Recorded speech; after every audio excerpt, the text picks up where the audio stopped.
जय श्री कृष्णा। कैसे हैं आप लोग फ्रेंड्स? आज की चर्चा बहुत ही विशेष होने जा रही है।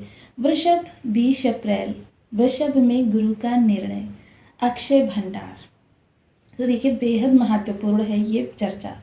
इसको समझना बहुत आवश्यक है, क्योंकि जितना अच्छे से आप इस चर्चा को समझेंगे उतने ही अच्छे आपके लिए इफ़ेक्ट निकल कर आएंगे। बहुत महत्वपूर्ण चर्चा हम करने जा रहे हैं, क्योंकि इसी चर्चा से आप समझेंगे, आप जानेंगे कि आपके गुरु का आपके लिए व्यवहार किस तरीके का है। आशावाद दृष्टिकोण अपनाते हैं गुरुदेव, सकारात्मक रवैया अपनाते हैं और साथ ही साथ आपके जीवन में विस्तार कारक ग्रह कहे जाते हैं। आपके पास एक से दो, दो से चार और चार से छः, ये करना गुरु की ही आदत है। अब ऐसी आदत देखिए सभी को अच्छी लगेगी, लेकिन यहाँ पर थोड़ी सी चीज़ें जटिल भी हैं। वो जटिलता क्या है? क्योंकि किसी चीज़ को लॉजिकली जब आप बेहतर समझेंगे तभी उस चीज़ के रिस्पॉन्स को समझ सकेंगे।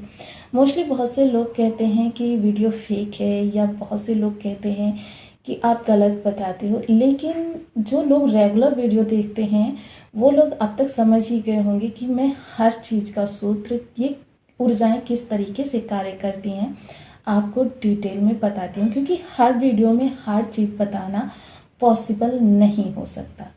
इसलिए देखिए, चर्चा में आप बने रहें, आपको बहुत कुछ जानने के लिए मिलेगा। जैसे कि देख रहे हैं हम, गुरु जो बैठे हुए हैं, गुरु आपके धन भाव में बैठे हुए हैं। अभी यहाँ ये 2 जून तक रहेंगे, और 2 जून तक जब गुरु यहाँ पर रहेंगे तो गुरु का प्रभाव, क्योंकि धन भाव में बैठे हुए हैं भाई, सबसे महत्वपूर्ण भाव है इस भौतिक शरीर को चलाने के लिए, तो गुरु के प्रभाव को भी जानना बहुत आवश्यक है। अब ऐसी स्थिति में गुरु यहाँ पर बैठकर देखिए, गुरु के पास आशावाद क्या है? जब हमको पता है कि हमको देखिए सुबह फिर होने वाली है, तो हम रात को निश्चिंत सो जाते हैं, क्योंकि हमें पता है सुबह फिर होगी, भोर होगी, फिर से हम नवीन चर्चाएं चालू होंगी, नवीन कार्य चालू होंगे, तो हम निश्चिंत सो जाते हैं। लेकिन अगर हमको पता चले कि अंधेरा अनवरत बना ही रहेगा, फिर हमारी स्थिति क्या होगी? क्या हम उसी प्रकार निश्चिंत सो सकेंगे? बिल्कुल नहीं, हम उस प्रकार से निश्चिंत नहीं सो सकेंगे। भैया, अंधेरे में हम काम कैसे करेंगे? अंधेरे में हम कैसे आएंगे जाएंगे? अंधेरे में कैसे हम किसी को देखेंगे? और फिर बहुत सारे सवाल जहन में चलने लगेंगे। अब इसी आशावाद को कहते हैं गुरु। अब यह आशावाद आपके धन भाव क्या है? वाणी है आपकी, साथ ही साथ आपका परिवार है, कुटुंब, आपका पड़ोस है, आपकी पैतृक संपत्ति है और आपकी बैंक है। क्योंकि सारा धन जाकर, क्योंकि आपके लाभ में आया, व्यय में गया, और उससे रिक्त बचा जो, वो यहाँ आ गया, जिससे आप अपने परिवार की खुशियों के लिए, अपनी खुशियों के लिए, या अपनी सोशल सपोर्ट के लिए, रिस्पेक्ट के लिए बहुत सारे कार्यों को करते हैं। अगर ये सारी चीज़ें आपके साथ अनवरत चलती रहती हैं तो बहुत अच्छी बात है। अब इनका प्रभाव हमको किस तरीके से मिलता है? यदि आपके लग्न में 2 नंबर बना हुआ है तो ये राशिफल आपके लिए, यदि कुंडली में कहीं भी चंद्रमा के साथ 2 नंबर बना हुआ है तो ये राशिफल आपके लिए। कुंडली ना होने की स्थिति में आप इसे नाम राशि से भी देख सकते हैं। यदि अभी तक आपने अपने इस चैनल को सब्सक्राइब नहीं किया है तो प्लीज़ सब्सक्राइब कर लीजिए, वीडियो को लाइक कर दीजिए, चैनल को शेयर कर दीजिए। इससे होगा क्या कि हमारे आने वाले हर वीडियो की नोटिफिकेशन मिल सकेगी आपको सबसे पहले। एक प्यारा सा कमेंट करना बिल्कुल ना भूलें। कमेंट से हमें बहुत मोटिवेशन मिलता है, हौसला मिलता है, और ये पता चलता है कि आप और क्या जानना चाहते हैं। देखिए, अगर आपके पास धन का फ्लो जो है रेगुलर चला आ रहा है और उसके आने में किसी भी प्रकार की कोई समस्या नहीं है, तो ये समझ लीजिए कि आपके गुरु इस समय आपके लिए बहुत अच्छा प्रभाव दे रहे हैं। सबसे पहले गुरु की सिचुएशन को देखते हैं। गुरु की सिचुएशन जो है वो इस समय पुनर्वसु नक्षत्र से गोचर कर रहे हैं, और पुनर्वसु नक्षत्र जो है गुरुदेव का स्वयं का है। साथ ही साथ डिग्री बल आधार पर ये 30% अपने प्रभाव दे रहे हैं। जिस नवमांश से ये गोचर कर रहे हैं उस नवमांश में, क्योंकि गुरु क्या है, नवमांश का भी भोग करेंगे, उस नवमांश में ये शत्रु नवमांश में है। शत्रु नवमांश के साथ साथ ये शत्रु राशि में भी है, और तीसरी वजह ये है कि यहाँ पर राहु की भी दृष्टि जा रही है। गुरु राहु से नवम पंचम है, इसलिए उतना ज़्यादा निगेटिव इफेक्ट नहीं एक दूसरे पर डालेंगे, पॉजिटिव इफेक्ट रहेगा। लेकिन फिर भी अगर आपके धन आगमन में या धन के रास्ते ढूंढने में आपके सामने भ्रम बहुत ज़्यादा बना रहता है, संशय बहुत ज़्यादा बना रहता है, या रिश्तों में मान लीजिए दो व्यक्ति बात कर रहे हैं, उनको देखकर आपके मन में किसी भी प्रकार की निगेटिव फीलिंग आती है, तुरंत समझ जाइए कि आपके गुरु आपके लिए निगेटिव इफेक्ट कर रहे हैं। और जिन लोगों के लिए अच्छे हैं, तो अगर दो लोग आपस में वार्ता भी कर रहे हैं तो वो उसमें भ्रम नहीं बल्कि सपोर्ट ढूंढेंगे कि भाई दोनों की बॉन्डिंग कितनी अच्छी है।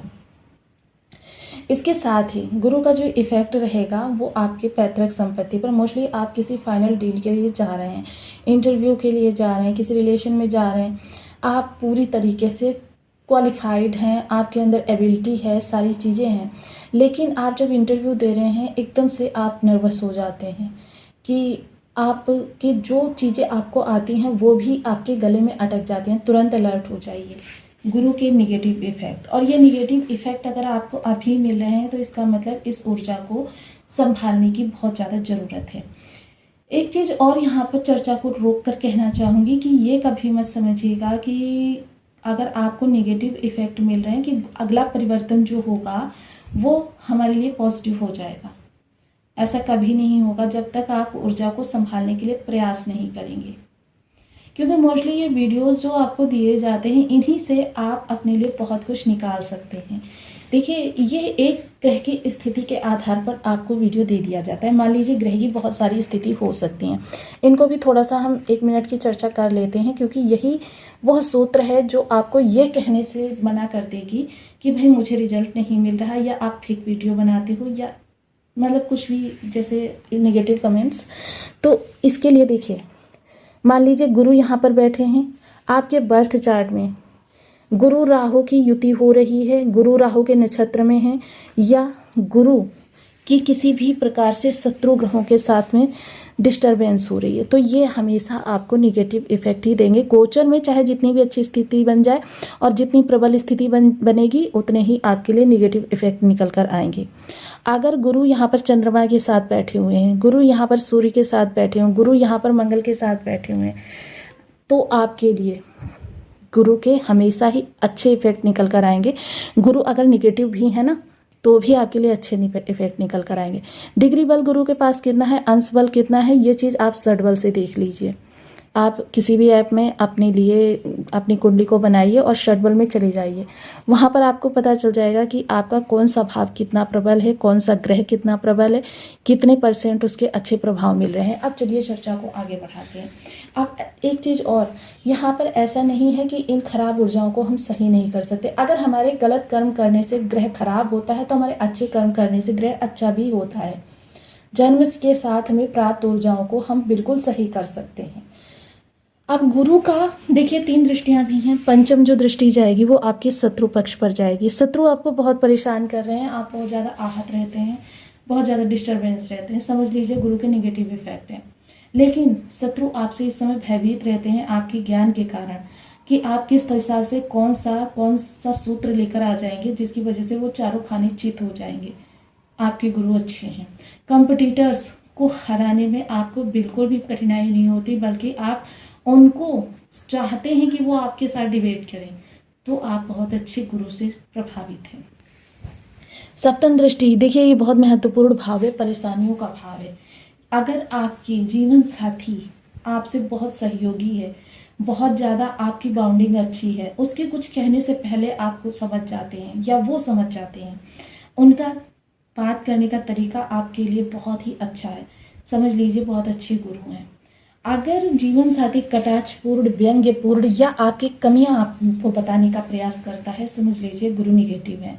परेशानियां यहाँ से आपके अनावश्यक खर्चों को बढ़ाती हैं, समझ लीजिए, क्योंकि ये सीधे धन भाव को देखेगा तो आपकी परेशानियां अचानक आ रही हैं, ऐसी परेशानियां जिनकी आपने कल्पना भी नहीं की है, तो समझ लीजिए कि आपके गुरु आपको नेगेटिव प्रभाव दे रहे हैं।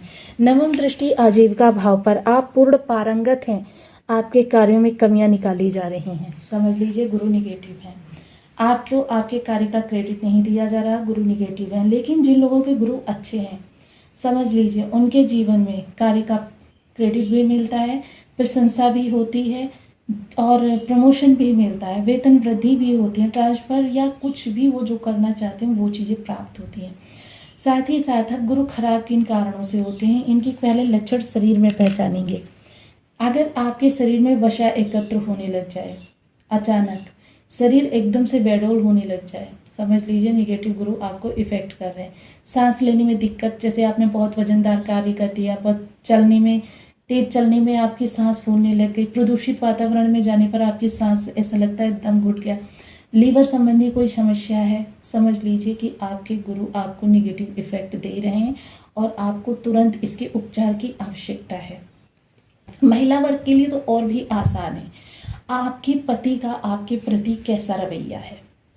अगर आपका पति आपके साथ सहयोगी है, आपकी हर बात को बिना बोले समझ जाता है, समझ लीजिए कि आपका गुरु बहुत अच्छा है।